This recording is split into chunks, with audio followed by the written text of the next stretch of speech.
All right. Good morning, football fans, and welcome to Pigskin Preview, powered by PigskinNut.com. I am your host, Jason, joined alongside Ryan and Hogside with CJ and Brian, co-host CJ.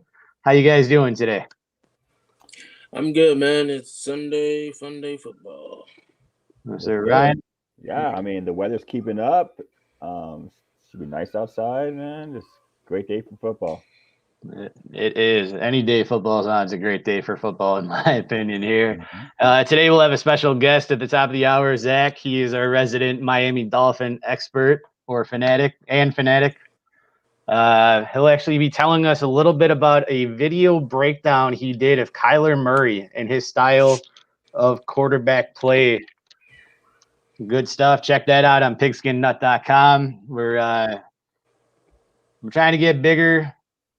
We got a lot of followers, but not enough. The more the merrier. We're delivering live content on air. We're doing video breakdown, writing articles, anything, everything football related. Check out the site. Just exciting times to be a part of the Pigskin Nut family here. So Ryan's obviously newer to the family. CJ's been here for a good amount of time. I'm newer myself. Just got on board this season. Today we're going to focus on what we can do to help you make that final playoff push. If you're in a six-team playoff league, or in a league that has a six-team playoff, generally this is the last regular season week. Your trade deadline is come and gone, but that waiver wire is still very important to look at. And I just made a trade in one of my leagues, trading Melvin Gordon for Ben Roethlisberger. And on paper, that looks like a terrible trade. But if you look at my team, Melvin Gordon was my fifth running back. I have Kyler Murray at quarterback. I've lost 3 out of 4, and part of that reason there has been Kyler Murray hasn't looked like the Kyler Murray that's been number one in fantasy for the first 9 or 10 weeks of the season.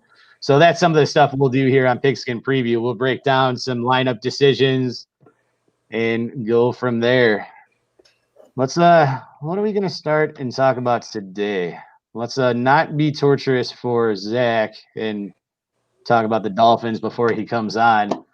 I'm just looking at the list of games that are going on this in the first session, and this one kind of is intriguing for fantasy purposes here. So we're gonna start off here. And Ryan, can I win some money today starting a lineup with Mike Glennon at quarterback because he actually looked somewhat competent last week? Um, I don't know. The Vikings, they're in the playoff hunt. I feel like they're gonna start buckling down. There's more continuity to that team now. I would not start Glennon. There's a bunch of other value picks at quarterback that I would choose that we can go over a little bit later in the show. But I would probably stay away from all Jaguars players here, except for maybe Robinson. If I was going to sit Glennon, I probably wouldn't start Shark either. Um, Cousins might have a big day if you're looking for a pretty good value quarterback there. Yeah, we have a return to the field with Adam Thielen today. So Justin Jefferson has been a fantastic rookie receiver. I think it was 85 yards away from 1,000 receiving yards, and it's only his 12th game that he'll be playing in. So if he can get there today, he'll be setting up his career, or his career will be off to a fantastic start there. CJ, I'm going to kind of shift this focus from a fantasy question to more a football question. Look at some of the wide receivers that have come into the league and immediately had an impact, not only in fantasy, but on their actual team. Between DK Metcalf, AJ Brown, Terry McLaurin, and then some of the rookies from this year, especially led, in my opinion, by Jerry Judy, not Jerry Judy, by Justin Jefferson. I feel like we've been robbed a little bit with the quarterback situation in Denver and Dallas to see. We're not seeing as much out of CD Lamb and Jerry Judy. But what do you think this ultimately means for the receivers in the NFL? Um, I mean, it's just all about you gotta roll with the punches, and I think that with the quarterback situation plays a heavy part in the wide receivers that you have. Even if it means having Michael Thomas and then you having Taysom Hill, there's still some ifs. Where it's not as short factor as it would having Drew Brees in. So those things you definitely got to look at. So do you see, Ryan, do you see anything of like just it's that time period where Antonio Brown, even if you didn't have the off the field issues, he's getting older. Julio, we're seeing some regression there. Just the changing of the guard at the top of the receiver. And I mean, we haven't talked about arguably the three best receivers in football, DeAndre Hopkins, Tyreek Hill, and Devontae Adams. No disrespect to them. Just the league is now flooded with these top-notch wide receivers, and it just makes watching football, in my opinion, that much better. Yeah, I mean, who doesn't love a good passing game? Nobody watching a running The Bears. Watching the running back run the ball for 25 times, 30 times a game. I mean, I love the whole passing thing. Yeah, I mean, the penalties, it's a passing league now. We have some really good quarterbacks. The additions of these young quarterbacks. Seems like everybody can find a quarterback except for the Bears and the Broncos. But yeah, I think what helps those young receivers is all these good quarterbacks in the league now. So, and hopefully our franchises, Bears, Washington, and Denver can get their hands on one of those good young quarterbacks at some point, so we can get guys like Anthony Miller, KJ Hamler, and who's the second receiver on Washington? I'm totally drawing a blank. Just trying to get them into the upper fantasy relevance as we have McLaurin and Allen Robinson currently. Brian wants to know chocolate chip cookies or oatmeal raisin. For me, it's a no doubter. Chocolate chip cookies all day long. Yes, sir. Yeah, chocolate chip. Chocolate chip. Oleg, thank you for your response to Brian's comment. Angel's got a couple of questions here. We're going to take this one step at a time. Quarterback question: Big Ben versus Washington or Phillip Rivers against Houston? You can start here. Is this a good spot for Ben, or are you thinking Washington's going to be able to play some defense against, or continue the defense that Rivera's had them been playing?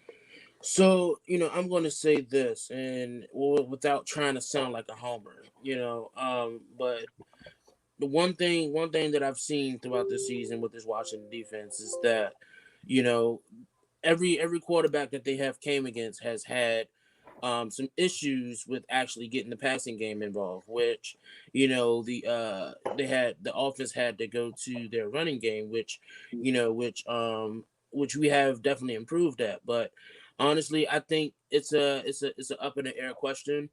It's an up in the air question. Big Ben is Big Ben, but like I've said, Washington has came up against some pretty good quarterbacks this season and was able to neutralize them. As far as not allowing them to get over 250 yards in passing. So I would say I would definitely go with Phillip Rivers over Houston, with Houston being depleted in the secondary. And then I say, if anything, I would like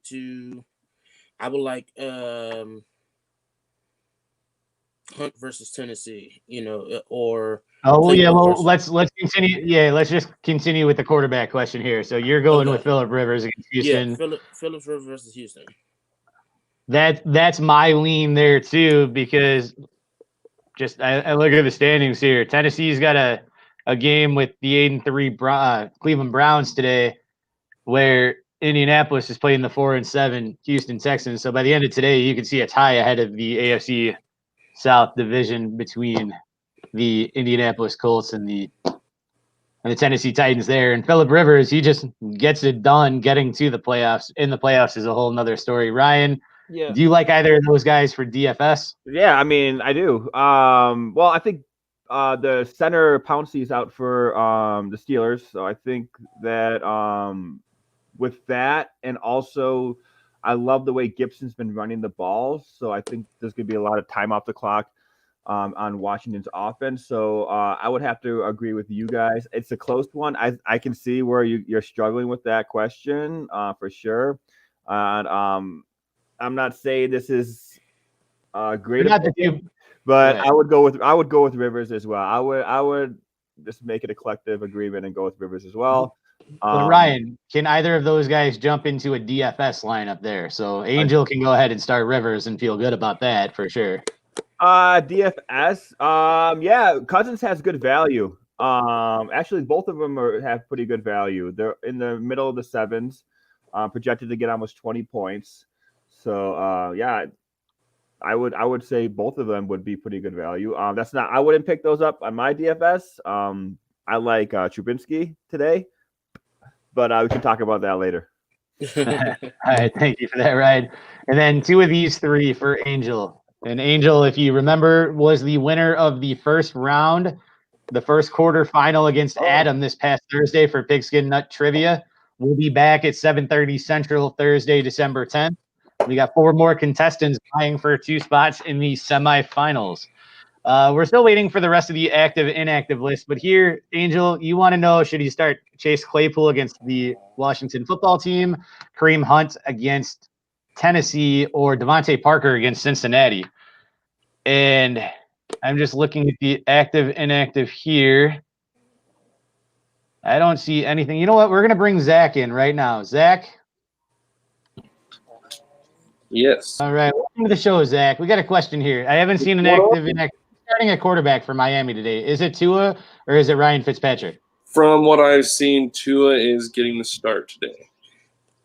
Yeah. Okay, so and the reason, thank you, Zach. We'll bring you back in a little bit. The reason I asked that question, if it was Fitzpatrick, I'm going with Devontae Parker. Tua and Parker have not had that connection yet, so if I'm getting 2 of these guys, I'll sit Parker and feel okay about that. So I'm starting Chase Claypool and Kareem Hunt here.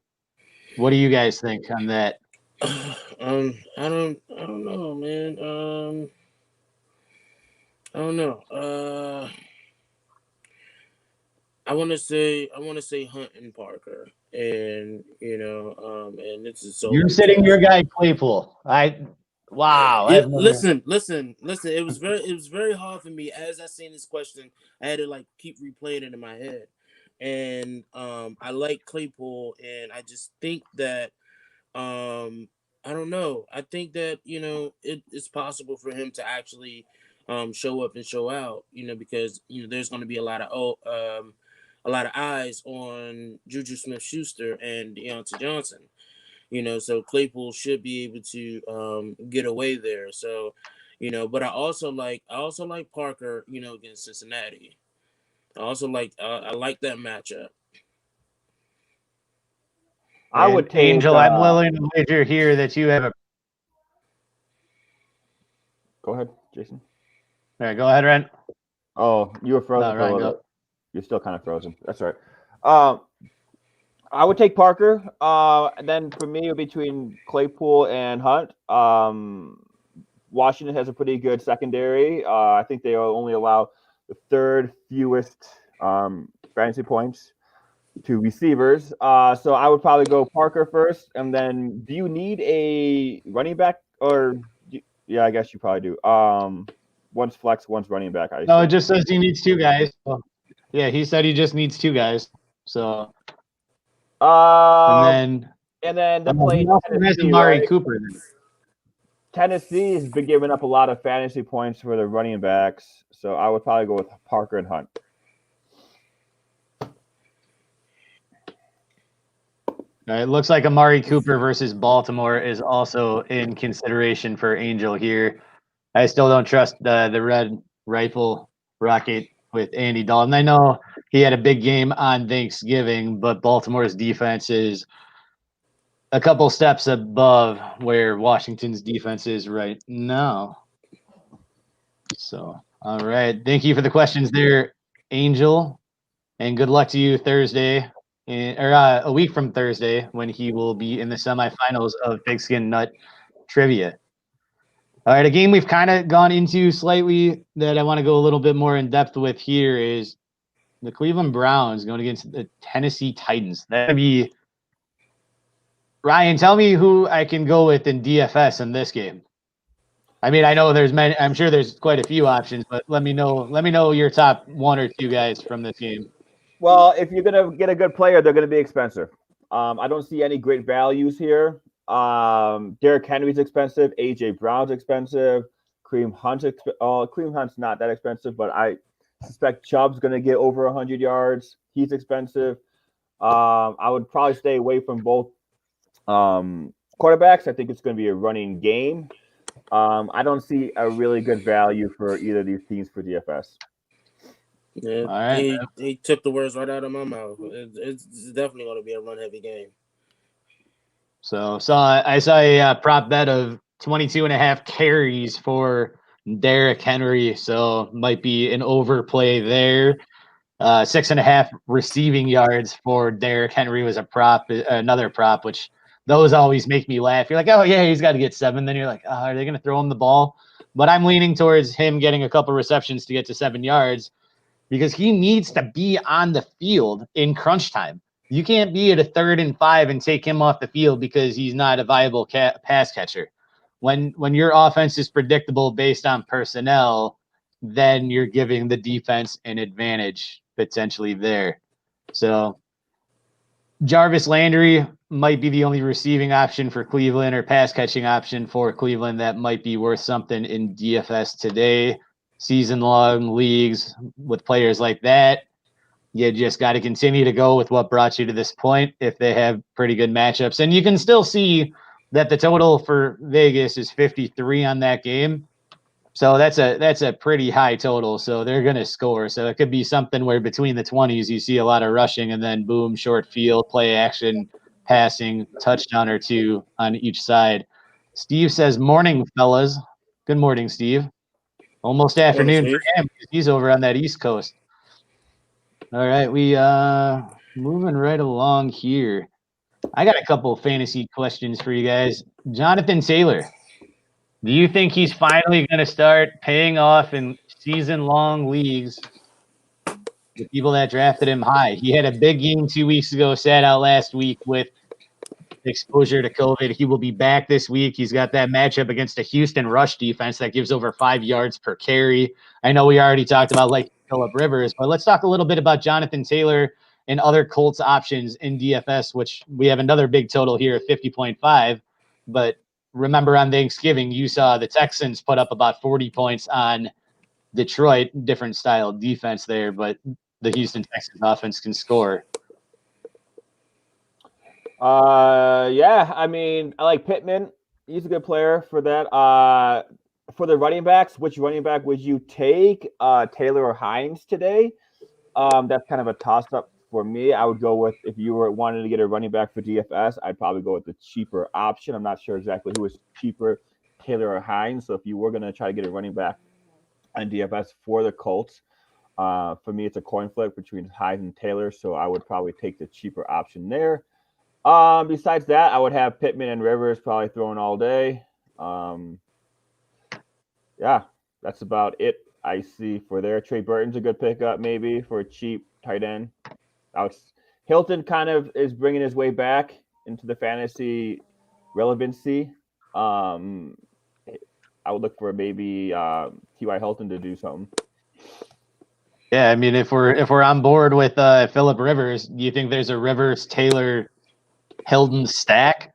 Is that a way to shed some salary and then go pay for the big boys and get yourself a Derrick Henry or get yourself a Nick Chubb today? Is that something you might want to employ here? Yeah, I think so. All right. We see some report that Phillip Rivers will need off-season surgery on his foot. Now, say what you want about Phillip Rivers. This man he played a playoff game with a torn ACL. You see when guys get torn ACL, sometimes they get carted off the field, not just hobbling off. So I wonder what his pain tolerance is or pain number is day to day if he's going to already need off-season surgery on the foot. Big news here for the Bears-Lions game. DeAndre Swift, who you'll remember from previous drops in the end zone back when they had a chance to beat the Bears in the beginning of the season. He is inactive. So that'll be Adrian Peterson and Kerryon Johnson once again sharing the workload there. And Galladay's still out, correct? Yeah, Galladay's still out. So that wouldn't be surprising. A feast today. What Yeah. kind of offense is the Lions going to put up? Who's gonna get any points for them? I think it's still going to be the Marvins. Marvin Hall, Yeah. Marvin Jones I are was about still. Yeah. You see, the Bears have been susceptible, but if Akeem Hicks is out, which I'm trying to see if he is, I haven't seen the Bears inactive list yet on that, but that's a big. Well, the Lions defense is already bad enough, and then they got pretty much the 3 top players in the Lions out today as well. So I do. Well, too, Huh? Nick Foles will be backing up Mitchell Trubisky, and Darnell Mooney is active. Allen Robinson is active as well. Yeah, no surprises on the inactive list for the Bears. So Would you say we're starting Yeah. at quarterback? Trubinsky, right? Yeah, Trubisky will be starting. Yeah. Okay. I think that's Foles. Khalil Mack was absent. oh, on he said Thursday. Foles will be backing him up. Yeah, Oh. Foles will be backing him up. But Khalil Mack was absent on Thursday practice. What doesn't have no update whether or not he'll be starting. It's pretty much on the game time decision with the back injury from last week. All right, it looks like Akeem Hicks is going to be playing today because I do not see him on that inactive list, which is wonderful news there. Now, the difference between Hicks playing and not playing is that makes Adrian Peterson a lower option to start. Had Hicks been out, I would have recommended playing Adrian Peterson because you saw last week what the Packers were able to do, just running it right at the Chicago Bears front. Right. And that just got ugly pretty quick there. For fantasy, it was okay it was great if you were an Allen Robinson owner. Trubisky looks like a good start this week. I'm rooting for him. I mean, one of our sponsors on this side, Spear, they did some training with Mitch Trubisky this year. They do one of the guys over there at Spears, his trainer. But the reason I'm hesitant about saying without a doubt, go start Mitch with everything on the line getting to the playoffs. He had this good of a matchup against Atlanta, and he got benched after throwing a pick in the third quarter. So he had pretty good numbers. I remember in that game, he had like a 45-yard scamper, which was beautiful. Right. And so here's the question that I have for you, a fantasy question, right? I'm all about defense when it comes to fantasy. And right now I have the Giants defense, and I'm looking to drop them and pick up the Vikings defense since they're playing against Jacksonville. you said you were going to drop the Giants? Yeah, would you rather keep the Giants right now, or would it be better to pick up either the Falcons or the Vikings? Yeah, no, if Colt McCoy is my quarterback, I don't see how I can play the defensive unit on that team against a high-powered offense that is Seattle. I think that's going to be a little bit tough there. And also, that Minnesota matchup against Jacksonville is pretty good. Like Ryan talked about at the beginning of the show, the Minnesota Vikings are in that playoff crunch, and they are getting there because of a balanced offense, but also the defense is what's keeping them in games and getting them stops when they need to get the stops. So yeah, I would drop the Giants defense and pick up the Minnesota Vikings and start them. Other streaming options defensively. Let's see here. Steve asked if the Giants are capable of beating the Seahawks. Are Giants capable of beating the Seahawks? There we go. Oh, I like that little graphic. I would tell you this, Steve, if McCoy doesn't have a huge turnover in the red zone or a pick six, I think that's the only way that Giants keep it close. I would say the only way would be don't give up a huge costly turnover. I don't think there's any chance if Russell Wilson gets a running game going. I think it could be a competitive game, and the New York Giants very well could cover the what do we have 10.5 point spread there, but I don't see a way where the New York Giants leave this game victorious. Yeah, the only thing that really stands out to me about the Giants defense is that front seven is just nasty. Like we've seen it throughout the whole season. Like their just front seven is just Nash, they're nasty. And if you allow them to get the momentum swing, then that defense definitely will show up. So it's just all about how this Seahawks offensive line really plays out today as well. Yeah, I'm gonna take a look at the standings real quick here in the NFC. The Seattle Seahawks are still in a fight for the 1 seed overall. So it's crazy what's going on there with the NFC West. You got the Seahawks coming in at 8-3, Rams 7-4, Cardinals 6-5, and the San Francisco 49ers are actually 5-6. Right. So it'd be very tough for them to make up the ground to win the division, the Niners, but they're still in the fight for a playoff spot here. But Seattle should take care of business against the Giants. The Giants will fight. They'll play, but I think ultimately Colt McCoy and our center doesn't give a lot of teams a good chance to win in Seattle today. Thank you for the question, Steve. All right, Ryan, give me your time here today. It may not be as much as the rest of us. Talk a little bit about some guys in other games, DFS, that you want to build your lineup around. I had a running back on my radar, Devontae Booker for the Raiders. There's not going to be any Jacobs today, and they are playing against that Jets team. The Raiders could get out to a little bit of a lead, be heavy on the run with Booker. He's only at 6,000 for FanDuel. I like him as a good value pick. Myles Gaskin is playing today. He's got that Cincinnati matchup, so he's probably one of the better value picks for running backs. Let's see. Let's go with receivers. I think Devontae Adams is going to have a huge day. Allen Robinson. I like him. You can pair him up with Trubinsky. Those two pretty cheap players. Fuller's out, so I would expect Cooks to get some reps there. So I like Cooks at my value for receiver. For tight end, I like Waller.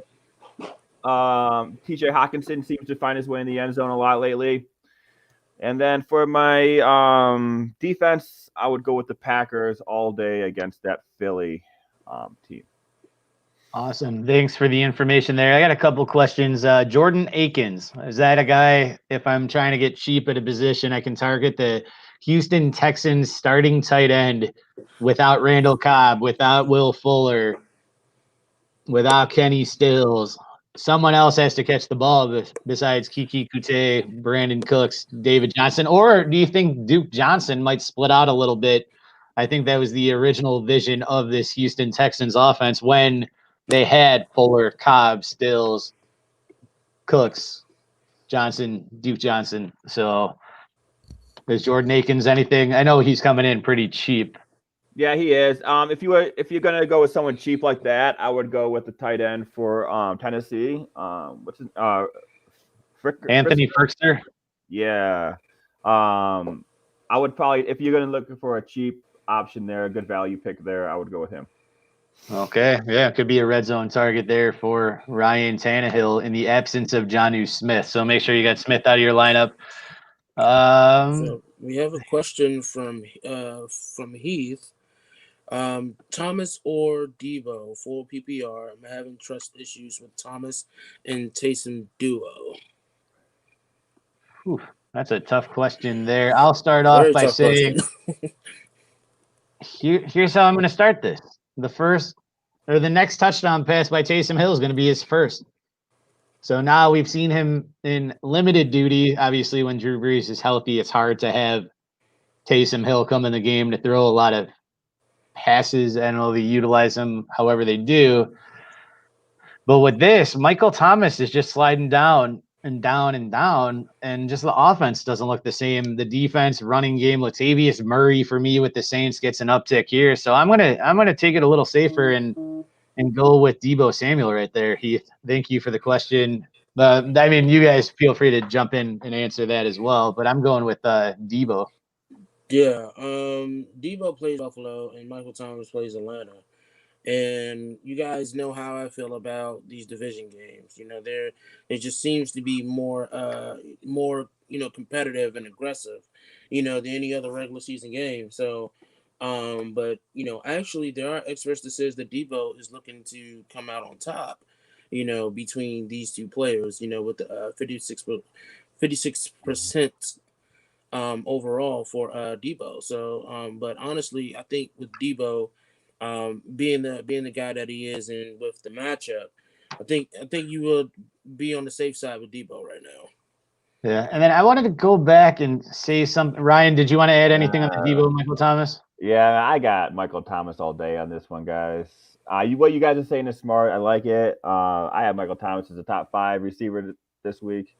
I like that matchup with Atlanta, man. I just think they're going to give him the ball more. I think that the offense is going to click a little bit more today. So I would take Michael Thomas. But I see you guys' point. So, all right. Thank you for that. I'm going to ask a question to clear something up we said, and then I'll bring Zach back in. So the Las Vegas Raiders, we're sitting here thinking Devontae Booker looks good, which he does without Josh Jacobs. But everyone who's sitting here is saying that Vegas is going to run away with this game. What happened last week against the Atlanta Falcons? They got destroyed, and it was that time zone thing, and then they fly back to Vegas, and then they got to come back to the East Coast to go against the Jets today. And I know the Jets are terrible, but the Jets actually – let me double-check something right here on the win-loss. The Jets, they're still fighting for that first overall pick, so they're not going to – Frank Gore has got to get a victory in what might be his final season. But I don't know if I see the Raiders just destroying the Jets and running away, because that was a long flight back, wondering how they just embarrassed themselves against the Atlanta Falcons. And the only reason it's not talked about more is it wasn't a nationally televised game. There were other games going on at that point. And, I'm looking at them, and this will be a good transition to bring Zach in. We'll get to the couple comments in a second here. But Zach, welcome to the show.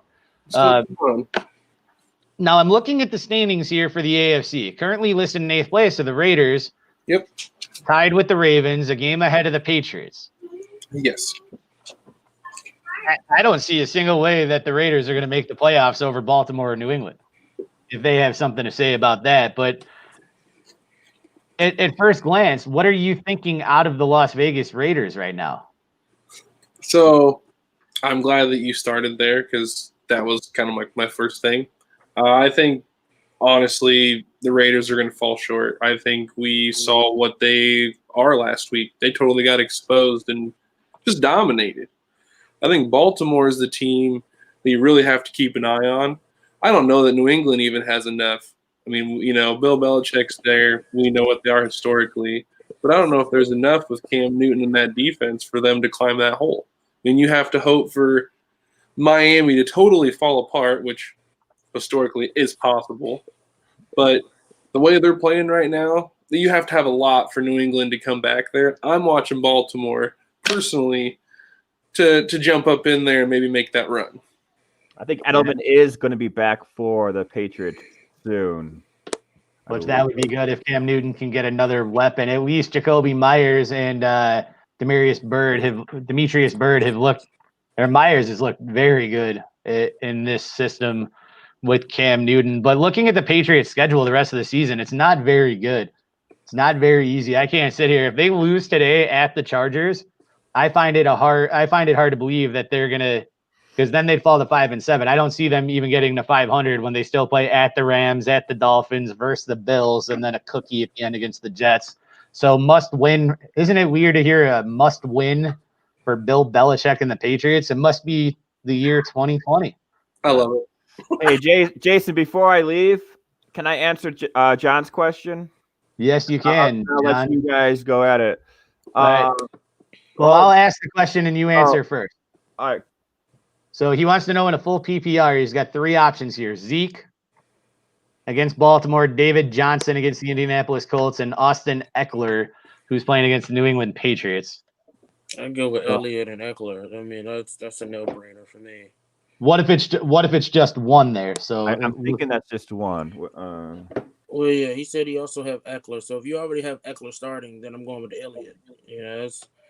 Despite what you see about the Ravens and their defense. Actually, he can start too. He sent me a screenshot of it.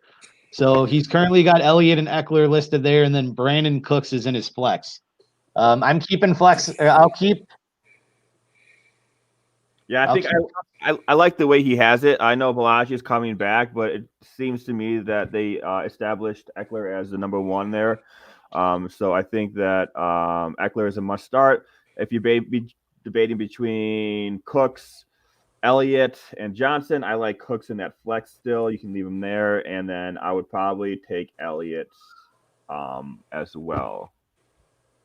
Elliott screwed me last week. I think it comes down to Elliott or David Johnson here, and just I'm going with Ezekiel Elliott here. Zach, anything to chime in on there? No, I'm kind of in agreement with the whole Eckler, Elliott. I think that's where it's at. Yeah, but I want to reiterate something here about those options. I understand the skepticism with Ezekiel Elliott. He's fumbled as many times in 2020 as he has in the rest of his career. I understand the apprehension of David Johnson because he's coming off of injury on a really bad team against a really good rush defense. But Austin Eckler, I'm gonna say the same thing I've said to CJ a few times about DK Metcalf. You are starting Austin Eckler 100% of the time, no matter what. Yeah. If you have him, unless if you're sitting there and you tell me pick two of the three, Dalvin Cook, Aaron Jones, Austin Eckler, maybe I can see sitting Eckler there. He catches the ball. You're doing full PPR. He's the best pass catcher out of the three, and he's been playing as the best running back this year out of the three when he's on the field. So, I mean, to be honest, I'll just play all three of them and just use Eckler in the flex if I had all three of them. That's just me. yeah, but then you're playing Johnson or Zeke over Brandon Cooks, and I think that's a little. Yeah, I don't know if I'd stretch that though. Just because of all the injury. Because isn't Cook still down in Houston? Yeah, Cooks is in Houston without Stills, without Fuller, without. We're gonna find him today. They'll find him. Hey guys, I gotta take off. So all right. Pleasure as always, Ryan. Thank you for being on the show again, Ryan. We will talk to you soon, my friend. Have a great Sunday. All right, just the three of us. We can make it if we try. All right, Zach. Sorry we didn't have the best introduction with this. Tell us a little bit about that Kyler Murray video and give me a brief 30-second reason as to why someone needs to go check this out. I mean, personally, if you're a fan of Kyler Murray and you like the way he plays, I think it's a good thing to look at just to kind of grow your understanding and knowledge for how he plays the game. Wonderful. And PigskinNut.com has that kind of content and analysis, deep dive into anything and everything that is football. And that's what's kind of unique about our program here. So I feel like it's a cult. Let me in now. I do want to touch bases on this. With Jonathan saying he said Elliott screwed him last week. I just want to say this. Elliott, yes. I get that he screwed a lot of people last week. A lot of people had Elliott having a big game against Washington, despite Washington's rushing defense efforts throughout the season. But make no mistake is that, when Elliott isn't playing a division team, you see that he flourishes. Like I said, these division games are more brutal and more aggressive and more competitive all the time. So you might see things that you normally don't see throughout the regular season. And, I think right now Elliott will have a bounce back game against Baltimore. Could be. It could happen there. I mean, sometimes when you're in a league, and I've been doing fantasy for 20 years, I've won some, I've lost my share. The thing is, sometimes you have to defer to the players that are just better talents. Yep. If everything is equal, if they're both struggling, if they're both with bad matchups, the deciding factor for me is opportunity, and opportunity generally comes with their history and the known variables that go into making the decision here. Don't get me wrong. There are some weeks, I don't know if Zach paid close attention to a bold prediction I had, but when Salvan Ahmed had his, I thought it was Ahmed, but I've heard on the radio that it's It's weird. not. I wouldn't say it's weird. It's the enunciation of his name, but but it was opportunity there. You saw Breida was inactive. You saw Jordan Howard was no longer on the team. Yep. Well, someone's got to run, and Patrick Laird is not going to be a goal line back. So for me, it checked the boxes. That was my bold prediction that he was going to be a top 10 running back that week, and I think he finished like 11th. But I'll still take credit for my bold prediction there. So Ezekiel Elliott, you drafted him in the first round, and that's the flip side of it. If the other boxes aren't checked there, you can sit a guy you drafted in the first round. Right. It just, after a certain while, in the way I look at it, let's say we're getting to week 5, week 6, or even now, where would these guys go in a redraft right now? If we're redrafting wide receivers, I'm taking Justin Jefferson over DeAndre Hopkins for the rest of 2020. I agree. And it's a tough one, but you're going to see Justin Jefferson's going to be in this league for a long time. So my son's team has Brady and Abias. Rivers is backup. Cam can pick up one of these guys also, Trubisky, Stafford, or Newton. So basically, can pick up one of these guys. All right, so the question for Angel's son, Nathan, how's it going, bud? Rivers or Trubisky, Stafford, or Newton for today? Rivers. Yeah, Rivers. I think Rivers is the safest. Trubisky's got that ceiling today because he, once again, if he throws for 3 touchdowns and 250 plus yards against Detroit, Wikipedia will say that he has ownership in Detroit. That's happened before. So Angel is letting us know that it looks like Clyde Edwards-Helaire is going to be good to go. I know he's been battling an illness, non-COVID related. Let me actually get that update for you. So we'll check on that one there because that's kind of a big thing with that. Good thing about that with Kansas City and 3 games being played after Sunday Night Football kicks off. Normally there's one. You might have other options to wait on who you'll play in case you decide, you know what, I'm not going to play Clyde Edwards-Helaire. Maybe you have Devontae Booker in that league. Right. Maybe you have J.K. Dobbins coming back for Baltimore on Tuesday. Maybe that's a Zeke question there. So recently updated, Clyde Edwards-Helaire is on a game time decision. All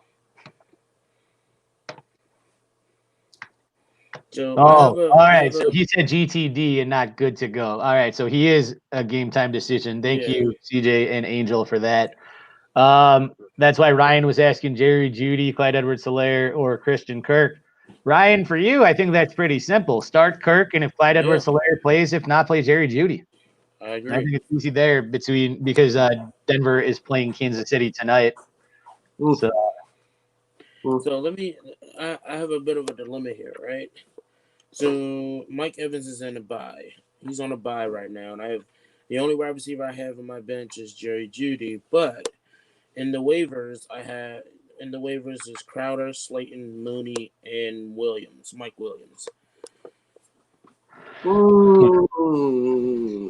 Maybe Mike Williams. Maybe. You said who? Right, so hold on a second. So we got Mike Williams against the Patriots. Yeah. We have Crowder, James. I'm going to say that's a possibility with Williams because we historically know Belichick is going to take away their best option, which is generally Keenan Allen. I don't know if anyone's taking away Keenan Allen today, but I mean, I know the theory there, but right. But I think that's what they'll try to do. I could see Williams maybe getting more than his normal, whatever, couple catches. But so Jeudy, Crowder, Williams. What were the other options you do? Mooney and Slayton. Yeah, Mooney and Slayton. I'm going to say no to. Who's playing the Jets again? Because isn't Crowder the Raiders? Vegas. The Raiders. So. That would be a gamble. That I think. You also have Ty Hilton and T.Y. T.Y. Hilton and Christian Kirk available as well. I mean, I'd take T.Y., but that's just me. I'm going to ask one qualifying question here. Mm-hmm. Go ahead. Do you think within the matchup that you need a high productive game, or you just need someone who's going to catch 4 balls and get you 50 yards?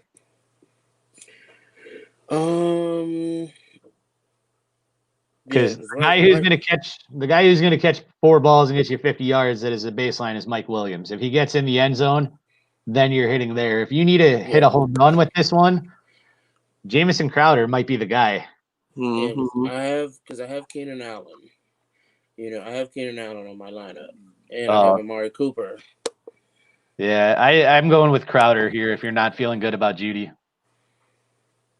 Yeah, I can. So you don't need to agree. My section would Oh be. No, but it's there. Like it's on the wall that you can see Crowder have a big day based on what happened to Las Vegas last week. Right, and that's what I'm afraid of here. That Sam Darnold's actually going to have a pretty good game, and I'd hate. And if he's going to do that, it seems like his connection is more with Crowder, whereas Joe Flacco and Brashad Perriman they look great together. Yep, 100%. So I'm hoping that the Jets move on from Sam Darnold and get a big arm quarterback in town and can connect with Perriman. Yeah. Just from what was it, like week 14 or 13 on last year for Tampa, Perriman just looked like a stud. Oh yeah. Gurley, Gibson, or CEH needs one. And I think given everything we've already talked about here, I think you got to go with Antonio Gibson. Cross Gurley out, but I'm not. Oh, you know what? I guess with the time of that game is tomorrow. I think I'm still going Gibson over Clyde Edwards-Helaire. Yeah. And another thing for me when I'm factoring decisions like that, Ryan, and anyone who's paying attention to Pigskin Preview, and this might be informative for you guys as well, is look at the spread of the game. CEH is a game time decision because of his stomach issue.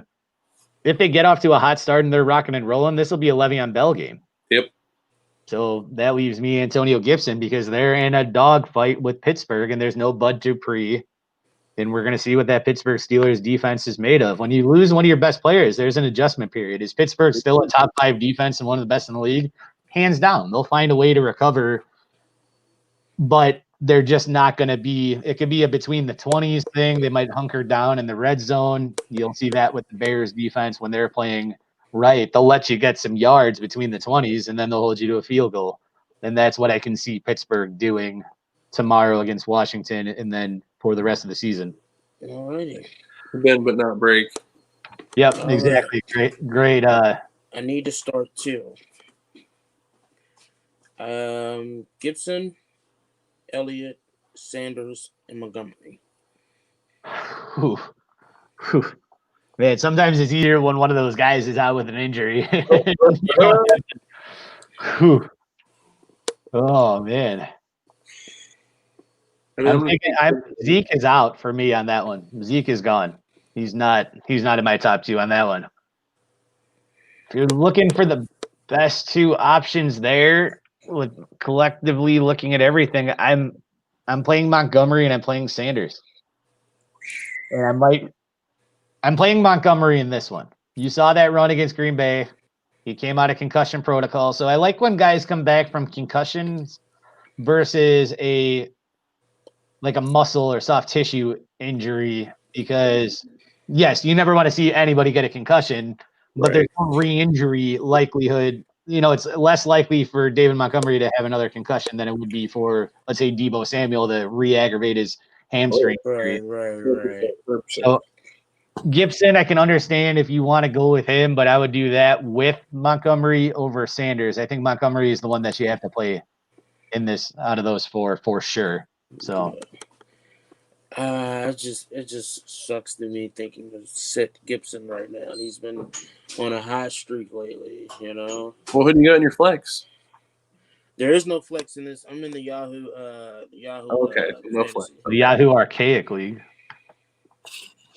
Yeah. I'm in one I run one like that. I've been trying to implement PPR, whole bunch of stuff, but it's a standard scoring. So that league is so crazy with the setup that it's great that it's individual defensive players. There's no negative points, but the thing that makes us really unique and archaic now is you start 2 running backs and you have 3 wide receivers / tight ends. So if your name is not Travis Kelce and you're a tight end, you're not relevant in that league. Yeah. It's just because it's like Mark Andrews could have a great season, but he averages 60 yards and half a touchdown a game. Yep. You can't have that. There's dozens of receivers ahead of that. Yeah. But Derek Carr or Kirk Cousins? Cousins. I'm going Cousins. I'm going Cousins. It'd be closer for me had Carr had success last week against Atlanta. So there's nothing telling me that, because Zach, you watched the Jets play a little bit when they played the Dolphins. Their defense isn't terrible. No, it's not. No, I think the defense, honestly, even with 3 rookie secondary players, is the bright spot of that unit. They definitely give people fits, and you can see they know what they're looking for at times. So, yeah, I don't know.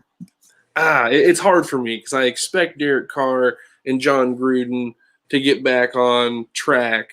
But at the same time, like we've said, I thought the Jets were going to spoil Miami last week.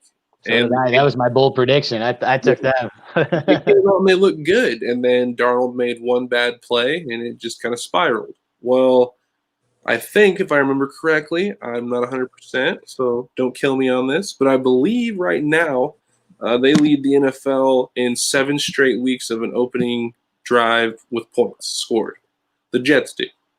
So I think if they can get out to an early get going, let the defense actually play and, take care of the lead, I think you're going to have Carr having problems, and that's going to be no good for people who have it. Right. Thank you for the question there. And then someone else asked CEH, Clyde Edwards-Helaire, or Benny Snell. Yeah, because Connor's still out, huh? Yeah, that's a tough one. That's a tough one. You know what, Zach? Thank you for that question. What I want to tell you first is it doesn't look like Connor is going to play. Yeah. I want to know other options because I don't think I can sit there and tell you to play Snell over Clyde Edwards-Helaire. He had a great matchup last week against Baltimore on paper without Brandon Williams, without Calais Campbell. And Snell really didn't get it done enough for me to justify sitting Clyde Edwards-Helaire. Because in order for it to be a Le'Veon Bell game, if Edwards-Helaire is active, Clyde Edwards-Helaire is going to have a good part of. See, that's the thing. Like, if he's playing and he's healthy, these spots are not. You're not active if you can somewhat go. You're active if you can go. So if Clyde Edwards-Helaire is active, he can go, and he's still the rookie. So yeah, Bell's trying to establish himself with the Kansas City Chiefs, but we know what he can do. We've seen it repeatedly. Just didn't see it with the Jets because Adam Gase. And with all the people who have gotten furloughed and let go because of COVID and everything else going on in 2020, it's even more remarkable that Adam Gase still is the head coach of the New York Jets. So, but I don't know if Zach just sneezed or was laughing or what's going on there. So, thank you for muting your mics, sir. No one ever emails us. We can take this banner off a little bit. Follow us on Twitter, IG, and Facebook. So I have a question from a buddy of mine. He says, "Hey, he said he has Tampa Bay and Washington's defense, but Tampa Bay is on the bye, and Washington plays against the Steelers. But the options for the waiver is Vegas, Tennessee, and Minnesota. In Buffalo. Vegas. I'm not trusting that Vegas defense. They just gave him 41 points against Atlanta. No. Come on, man. No, I'm just kidding. No. I think you gotta maybe weigh it, because me and myself, that's why I said it. Throughout the whole season of fantasy, up until I believe the last 2 or 3 weeks, I had grabbed a hold of Miami's defense. I've kept them, haven't let them go. Up to that point, the first 4 or 5 weeks of the season, I literally was bouncing defenses against the New York Jets, and it was paying off. Yeah, I'm personally going with the Minnesota Vikings here. I wouldn't be upset if I had to play the Raiders defense, but from all the things we talked about before, the Minnesota Vikings matchup against Mike Glennon and Jacksonville, I would go with the Jacksonville kind of, I don't know. I feel like they're that team that's really going to be a thorn in people's side down the stretch. Yeah, no, they're going to still be in games, but I think it's going to be the turnover or two by the offense. I get it. Yep. I mean, look at what happened last week. Cleveland should have gotten the ball back up by 8. I lost a bet on this one. Oh, no. They had a stupid penalty after they had stopped them on 4th and long. Mm-hmm. So that would have helped a little bit more with Cleveland's defense. Ryan wants to know, is Gaskin going to have a big game, or is he still battling his injury? Zach, this is all you, brother. I don't know that any running back for Miami is going to have a huge game. I'm just saying that now. I know that we did just reactivate him off IR. I anticipate him to play. The running game is so suspect. It just it bugs me. I think he'll have some yards. He'll have some touches. Might even get it. If we're on the goal line, we usually like to give him, try to get him that touchdown. But I personally don't trust the running backs of Miami in fantasy. But that's just me. Just taking a look at a couple other active, inactive declarations for the Week 13. The left tackle, Anthony Costanzo, is out for Indianapolis. That's a big one. I still think they'll get enough done with Jonathan Taylor in that offensive line. Hunter Bryant is active for the Detroit Lions. He'll be making his debut after missing time with a concussion and hamstring. Wow. So another big target option there. Not saying play him over TJ Hawkinson. Hawkinson is the definition of a stud. Watch this guy play football. And Zach, you know where he went to college, right? Oh, yeah. Iowa. What do they do at Iowa? Those tight ends, they catch the ball. They like to block and they like to hit you. Who else went there? Oh, people won't disagree, but one of the best all-around tight ends in football, George Kittle. Yep. So, George Kittle's off the Gronk mold, and then Travis Kelce is just a different type of animal, but that's more of I'm not going to say system. I'm going to say pairing with Andy Reid and Patrick Mahomes, because that's not just a system. Once again, Denzel Ward is out for the Cleveland Browns. So maybe A.J. Brown could have a big game in the passing game. I know we talked about how Tennessee-Cleveland's game could be heavy running. I saw someone's bold prediction that there will be a combined 350 rushing yards between the two teams. Maybe even, I think it was 400 rushing yards and 6 touchdowns on the ground, which I could see a breakdown of Henry getting 2, Tannehill 1, Chubb 2, and Hunt 1. So I definitely see that. Here's something we didn't mention about the Jacksonville Jaguars. Not that it's very big news, but Gardner Minshew will be active as the backup quarterback to Mike Lennon. Jake Luton, the rookie, will be inactive. Irv Smith and Alexander Madison, a couple of backup players for Minnesota that get some run at tight end and running back respectively, will be out for Week 13. I'm going to bring up a couple questions I have on one of my teams here, and it's a tough time to. I was 6-1 in this league. I was coasting in my second regular season championship out of 2 years of this league being around, and then I went 1-3 after I acquired DeAndre Hopkins. Ouch. So I'm still sitting pretty. I am. What does that make me? I'm 8-4. I am listed in 3rd place in this league. I'm slightly behind 2nd place. I will not be able to catch 1st place unless I win and outscore the guy in 1st place by 40. Looks like about 50 points. Ooh. And he would have to lose as well. But it's still doable if you hear my team, and that's why my lineup decision. And that's something you have to do when you're looking at your leagues is jump that deep.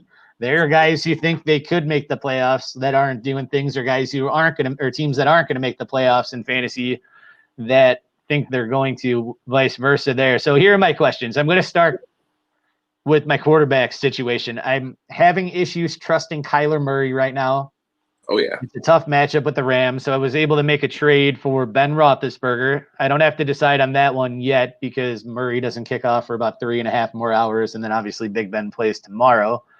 At running back, I'm starting Sanders and I'm starting Taylor. I'm fine with that. My first 2 receivers, I got Adams and Hopkins. I'm good there. Mm-hmm. I'm going to have to go with Trey Burton at tight end. I got Mark Andrews on the COVID list. So Not much you can do there. Yeah, I mean, this is a league where I have a backup, so I think I technically can start Mark Andrews. And no, he's out with COVID. That's different. That game, never mind. No backups for that. So I'm starting Trey Burton, and then my first flex spot, I'm going with Tyler Lockett. There's no taking him out. So I got Amari Cooper, James White, or Debo Samuel, half-point PPR. And this is a real-life question. So I got Tuesday night, Cooper playing Baltimore, which I really don't like. Monday night, Debo Samuel going against Buffalo. And then this afternoon at 3:25 Central, James White and the Patriots take on the Chargers. Half-point PPR. And he had not the greatest day last Sunday, James White did, but he got in the end zone twice. So for fantasy, he was fantastic. You're muted, CJ, just so you know. Give me the option one more time. All right, James White, Debo Samuel, Amari Cooper. I'm taking Debo. Yeah. You said Amari Cooper? Yeah, I feel like Debo within San Francisco's offense, he has more opportunity to get the ball. I love that word. That is my word. Opportunity. I feel like we're on big. What was it? Pee Wee's Big Adventure from years ago. But it's true. They do. They hand the ball off to the guy, whether it be through the the wide receiver reverses, or they give him quick screens. Like they love getting this dude the ball, and you see why he's just, in my mind, he's just a big play waiting to happen. So if I have a decision between those three, I'm taking Debo because 9 times out of 10 he's gonna find the end zone. Yeah, no, thank you for that. That was my lean, but it's nice to have someone. When he's healthy, I really have high praise of Debo Samuel. He runs like a runner, just an angry running back, but he's a wide receiver. I love watching the kid play. Oh, Darius is chiming in, our Washington fanatic. I believe that's a friend of CJ's, but he's also a friend of our Pigskin preview program. Ooh, look at that alliteration right there. English teachers will be happy on that one. I want to ask him why he says Cooper. Well, let's get some insight. No, I just asked him on there. He'll comment. But I have another question on another team. I'm starting Cousins. Do I start Jared Goff or Matt Ryan? This is a league where you can start 2 quarterbacks. Who did the Rams play? They're at Arizona, and then Matt Ryan's against New Orleans. I think this is a fairly easy one, but I'm going to take Goff. That was kind of where I was going there. So yeah, this is kind of falling into Rams need to win this game. Like like we were saying but this is a division game though. What did you say, CJ? I'm sorry. This is a division game. Listen, you guys know how I feel about division games, man. You guys know how I feel about division games. It's it's more competitive and more aggressive. So, and Arizona, despite how this season has took a turn, for the Leafs, I think that they can definitely bounce back with this game. It's a division game, and I think that they'll be well off with coming away with the win. All right, Jonathan Taylor or Raheem Mostert on PPR. Dude. Surfer. I'm going with the Surfer. Raheem Mostert.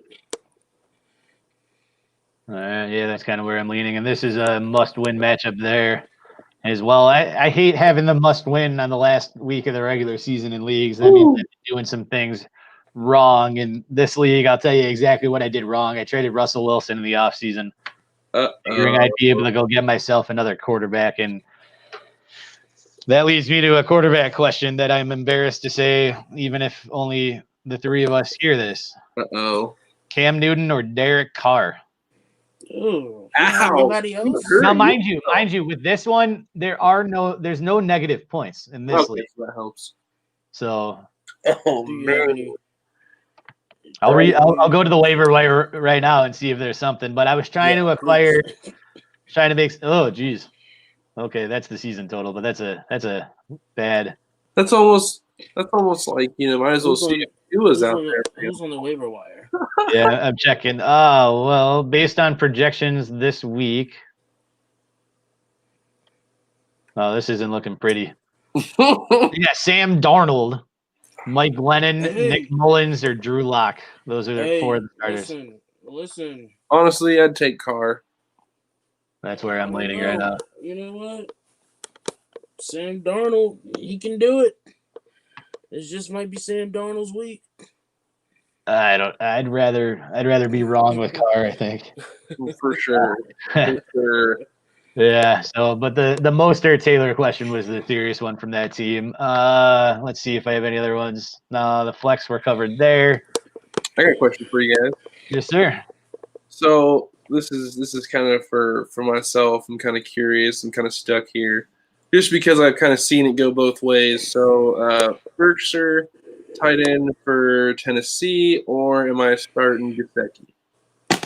Oh, I'm starting. Who was the first one? What is it? Austin Ferkser?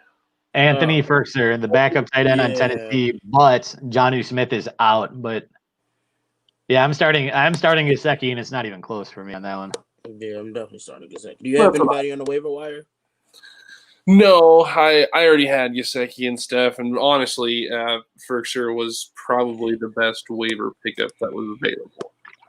So I have this. Honestly, Tua just worries me at times with if he's actually going to throw the ball. Is Kyle Rudolph available? I like him much better than Ferkser.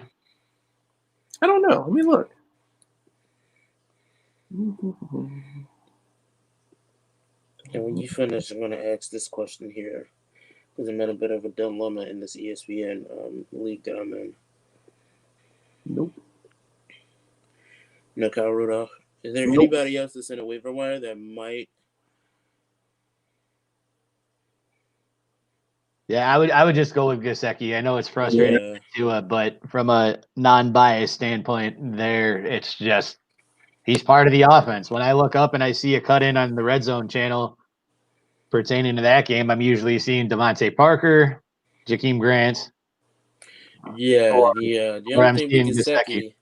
The only thing with Gesicki, it seems like Fitzpatrick finds him better. It's true. But, yeah, I mean, really all there's available is Graham, Ertz, Everett. I mean, Trey Burton's out there, I guess. You can go with Burton if you're not feeling Gesicki and you want a different option. I'm starting Trey Burton in the league, no problem. I don't know. Like I said, there's just certain things that kind of bugs me, and this is kind of those, if I win, I'm in. If I lose, then I might not be in. Wow, someone just offered me a trade in one of my leagues, and I don't know what to do. What do you got? Come on, it's breaking news. Yeah, this is you need some context here. It's a dynasty league. It's year one. You start the 2 quarterback, or you can start up to 2 quarterbacks. Then you start 1 receiver, 1 running back, 1 tight end. Then you have 1, 2, 3, 4, 5 wide receiver, running back, tight end, flex. It's a super premium for tight end. You get 1.5 points per reception there. I have Travis Kelce. He's not going anywhere. Yeah. So technically, you're starting 1 quarterback, and then you start 1 wide receiver, running back, tight end, quarterback flex. My team, so you don't. It doesn't matter what positions you have. You just got to make sure you have a minimum of 2 guys because of bye weeks that'll start at each position. So you can have 72 running backs and 3 wide receivers, and you're fine. So guys of note on this team, I have Clyde Edwards-Helaire, Kareem Hunt, Raheem Mostert. That's 3. Those are my 3 top running backs.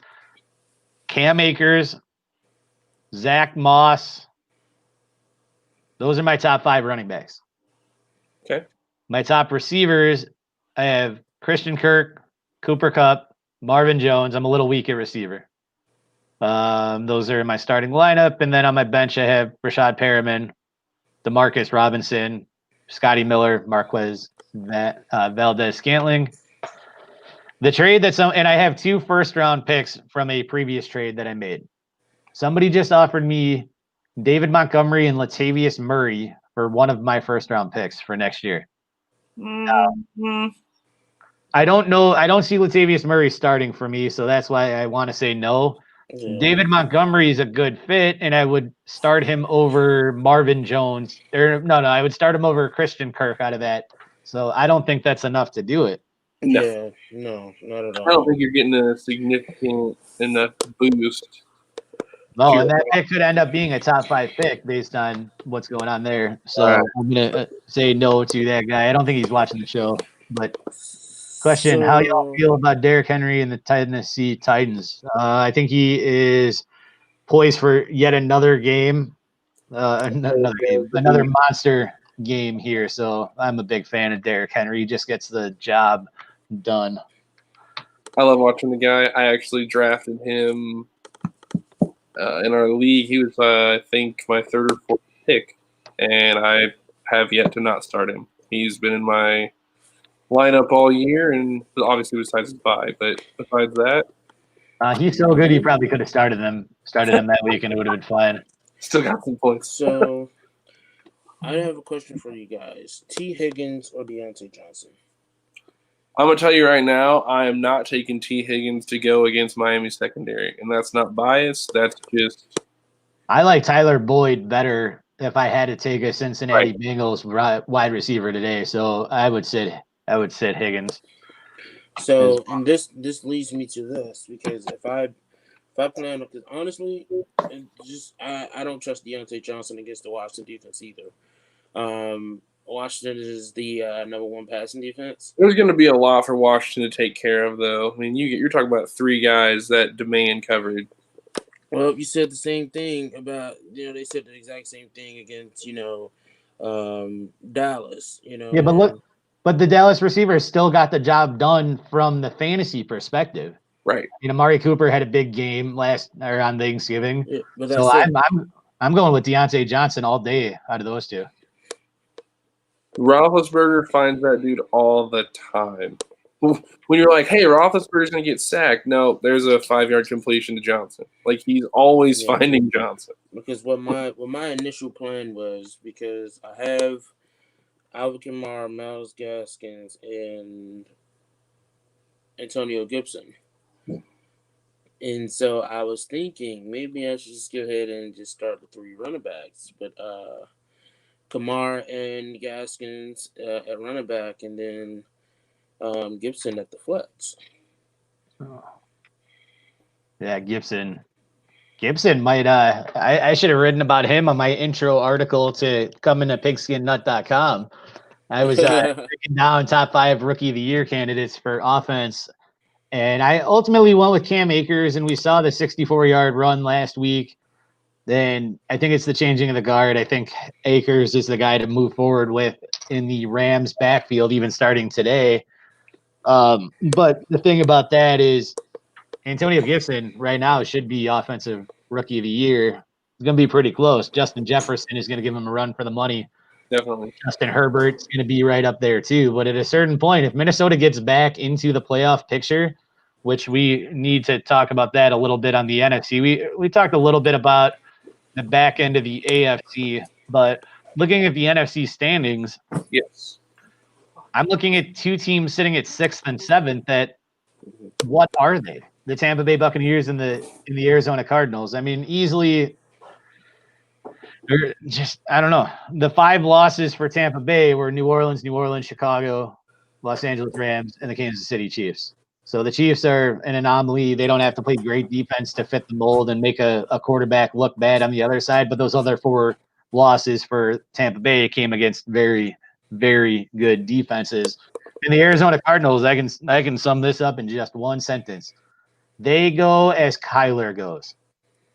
And that's it. You saw they pulled the game out against Buffalo. But who's the best out of these? Out of these 4 teams separated by 1 game, Arizona Cardinals, Minnesota Vikings, Chicago Bears, San Francisco 49ers, which team do you think ultimately will get that 7 seed? Hot take. Can you say the teams again? Vikings, Bears, and the Niners are all 5 and 6, 1 game behind Arizona. I'm gonna go with Minnesota. They in the beginning of the season, they look very sketchy, but then, you know, as they've been getting Dalvin Cook and more involved inside of the offense, they have been very, very good so far. And in their division between these four teams, they are right now 3-1. Yeah, Oh, with the victory over the Green Bay Packers, so Right. the division So, leaders. you know, so I mean, it's just hard. It's hard for me not to say the Vikings right now. And, I think the Vikings can't get knocked out. I mean, the Vikings will knock out the Cardinals. You know, but make no mistakes. You know, I think that you know, with Washington and the Giants being both 3-2 inside of the division, the Giants can get knocked out of this as well. Zach, so anything to add there? yes, when I'm looking at it, I think Tampa Bay is going to be fine. I think when it comes down to it, I think the Rams and the Cardinals are going to find themselves in a interesting situation based on what we saw with San Francisco last week. Of those teams, I'm taking San Francisco to run the board and make it. I think when it comes down to it, their run game and their defense is what sets them apart from teams. Even if you don't have Jimmy G, you Mm-hmm. have to stop that run game, and they've shown people time and time again, they're just going to run you over no matter what you try to do. So Yeah, right Kyle now, Shanahan is one of the best coaches in the here's NFL, hands down. here's the crazy stat though. Right now, the Rams are 7-4, right? Oh, yeah. And in the conference, they're the only team other than the New Orleans who has 7 wins. The Rams has lost twice, and New Orleans has lost once in the conference so far. So other than that, like, you know, you have Seattle and Green Bay who are 6-2, you know, and then Chicago at 5-4. But I think the Rams would definitely come on top. You know, I'm not sure that they can. I don't know. They might with this if they're able to beat the Cardinals. I think definitely that they have a chance to win this division. Good stuff there, guys. Sorry, trying to put my bets in before the top of the hour when kickoff goes because we're still live with Pigskin Preview here. Yeah. Let's see, we got a comment here. Can Bears be one game out after today? I don't understand his question there. The Bears theoretically could be tied for the 7th spot after today. But as for the division, if they win and Green Bay loses, then there'll still be 2 games out there. That's why that was such a tough loss last week for the Bears. Not having Akeem Hicks really hurt them there. Do you guys have any we're going to introduce actually Zach to this bold prediction time here on Pigskin Preview. Bold prediction, fantasy or NFL related, whatever you want. Just give me something that no one's thinking about that is going to happen today according to you, Zach. I mean, I'm not even thinking about it, but I'm going to throw it out there. I think Tua actually has a game worth something. It's not going to be the defense winning the game. I think Tua throws for 3 touchdowns today, and that's why we win. Okay. Well, you know where I'm going with this. I am going to say that this will be Antonio Gibson's second game with 3 touchdowns against the Steelers on Monday. Ooh. Yeah, but that was your bold prediction last week. Hey, look. You see that? Man, I might have to pop on here tomorrow to talk to you if that does indeed happen. All right, what is my bold prediction? I can't believe I did not write down a good one. Oh, all right. Let me give you guys a good bold prediction here. I know I wanna answer Angel's question real quick because what she said is she took a parlay bet for the Bears game, $5 to win, 160. $5 to win 160. Need Montgomery, Robinson, and Mooney to score. Is this a good bet? Yeah, I wanted to ask him if it was one or all that have to score there. Yeah, I think it's all. It looks. Let's Maybe. see what he says. If it's all, then I really wouldn't really trust Mooney to, to score. But however, I mean, I like Mooney, and it seems like when he's in the offense, the offense have more options to stretch out their drives on the field. So, I mean, I don't know. It's pretty hard to say whether it's a good or bad bet. All right. Yeah, I mean, anytime you're doing a low risk, high reward, I personally like Miller to get in over Mooney, but Robinson and Montgomery I could definitely see getting into the end zone today. Zach, how many points will the Dolphins win by? Ain't gonna be no 11. You don't think they're gonna cover? I'm looking at that one to see. They're good. I think they're like 7-3, or they're pretty good against the spread this year. But so is the Bengals, and I don't necessarily like the 11 and a half, whatever they're favored by. I think they could win by a touchdown. I do wanna throw out another bold prediction, and it will be Justin Herbert will be a top 5 quarterback at the end of this week. All right. I think my bold prediction is that the Chicago Bears are going to put up 40 points today on Detroit. Dang. 40 burger for the Bears. That's a 40 burger. Angel probably likes that. Jordan wants to know, do you start Julio? If Julio is active, you start Julio. Why wouldn't you start Julio? It's a, I know Atlanta's not doing that well this year, but if I got him against New Orleans, the history's there. He battles with Marshawn Lattimore if that's the coverage he's getting. So, but I know the hamstring apprehension there. So, yeah, that's my bold prediction. Bears are going to be victorious. They're going to score over 40 points and cover the 3-point spread. Yeah, why not? We'll put that bet in. Yeah. They're going to win by 2. I hate betting on the Bears and taking them minus. Hey, Jason, have you asked a question about the AFC playoff? We talked a little bit about the playoff picture here. Do you see any of the 8-3 or 7-4 teams? So between Tennessee, Buffalo, and Cleveland, Miami, or Indy, because obviously one of those have to fall if we think Baltimore is going to get in. So which one of those teams can you see faltering? And it could be as simple as the loser of the Tennessee-Cleveland game. That could start their spiral there because that's a big game.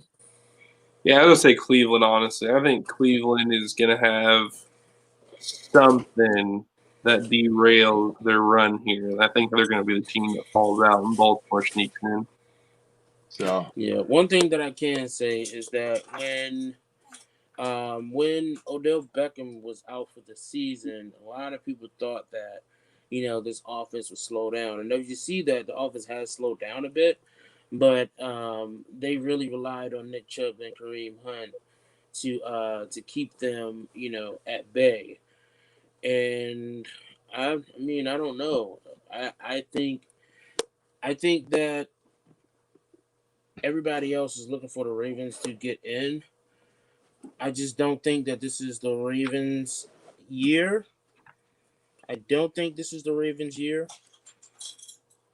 And I'm going to throw out and call this a bold prediction. The Raiders will advance to the playoffs.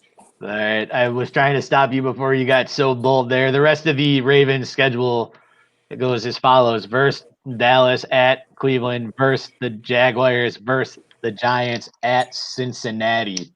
That's going to be a 10-win team as long as Lamar Jackson plays the rest of the game for Dallas.